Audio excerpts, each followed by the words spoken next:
I thought that a better way to view China, Chinese civilization and history, is without those absolute boundaries. We developed at my institute this moving map, and we have one on migration. We also have a Mongolian map that we've linked there. I'll show you the link. Suggesting that we, in our thinking as social scientists, we realize people move, migration migrates. But for some reason, we tend to forget that maps move as well. And over history, Chinese society and civilization has been defined very differently. We don't have time to go over the entire London. You can go to our website and you can find it there. We have a Mongolian map, and we're working on an Islam map that we hope to release this summer, although it's taking a little bit of time. What's important here is that for China, although even under the Ming, the Chinese Empire retreated to these network of fortifications under the Great Wall, it was during this period that there was this greatest exploration of China under the Muslim Admiral Zheng He. I'm sure all Chinese here know about Zheng He. Some of you might not know that he was a Muslim, and there was probably religious reasons that he wanted to go to Mecca on the Hajj to the Middle East. Why did he go there? It wasn't certainly for trade purposes at that period.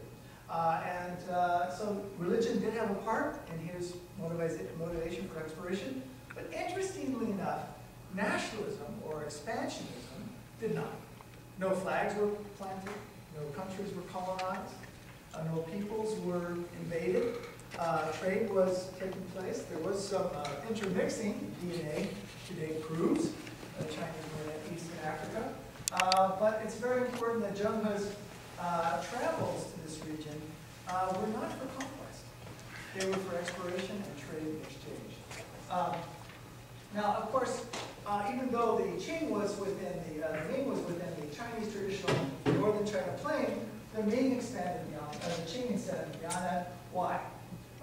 What kept the so-called Chinese civilizations inside this North China plain? And it was water. And also this steppe pastoralism that was used beyond this important 15-inch rainfall line. Now, if you go back to Fei Xiaotong, you'll find out that it was Professor Fei who argued that Han myths, the Han, are defined by agriculture, and that they're farmers, the agriculture. In the north, wheat, and the south, rice, and that's what sets them apart from minorities. And it's really a sort of economic model. He forgot, of course, that Koreans were farmers too from many years back, as well as the Thai, as well as several other southern groups. But nevertheless, this idea of an economic adaptation that separated the Han from the rest of the so-called minorities was critical to Fei Xiaotong's idea, and also the notion of social development. To the extent that under the later PRC period, there's extensive policies of sedentarization and irrigation, that minorities should settle down, they should lose their nomadic ways of life, and they should collectivize and be in control. This is what followed Stalin's period. This is why 1/3 of all Kazakhs died under Stalin, because he forced them to give up their herds. In China, some Muslims were forced to raise pigs. They didn't live very long, those pigs. Of course, this follows the topography of China. Population has continued to follow that. And of course, Chineseness and Chinese identity is still defined by these large urban collections of people. Zhang Yimou very much picks up this notion of internal and external others in his staging of the Beijing Olympics.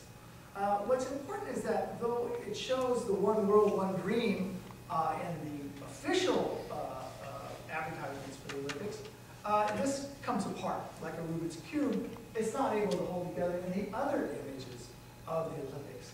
And so we get this shattering of the one world, many dreams through the various Western images of the Olympics.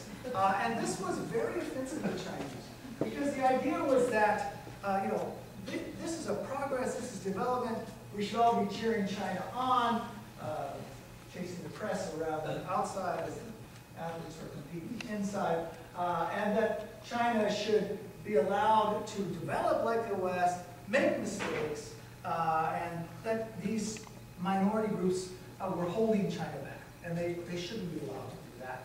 And indeed, what was interesting is that in most of the border areas, I talked to friends, I called people on the phone, most minority groups were extremely happy with China's success in the Olympics, even the Uyghurs and Tibetans.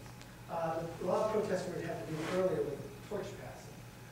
But this kind of image didn't show up in the West. What was emblazoned in the Western ideas of the Olympics was this earlier image. And it's something that was unshakable. And I think the problem for these many worlds, many dreams idea was that China discursively could not control that narrative. And I think that was a very difficult thing. Now, there were other groups. This is an earlier protest, actually, in 1989. And they called into question, particularly some Uyghurs, the one dream. I happen to believe that the incidents that took place in Xinjiang during the Olympics were part of a Xinjiang problem and had very little to do with the Olympics. Elsewise, why did they take place out here in Kashgar and in Khotan? Not near the Olympic venues. You might say, well, it was too much police forces. I think they could have, if Uyghurs wanted to make a statement about the Olympics, they could have carried out some incidents other places in China, particularly outside of Beijing, Shenyang, or other places. The incidents that we know took place, they're still very controversial, and they have to do with, I think, this larger problem confronting China, known as the Xinjiang monkey. Now, in the West, people knew all about the Tibet problem, the Xizang monkey. Very few people had ever heard of the Xinjiang problem, but this is starting to change. And indeed, this region, I would argue, is a greater problem and a more strategic significance for China than Tibet, particularly because of the resources and the region that this area borders. Also, this long history of independence.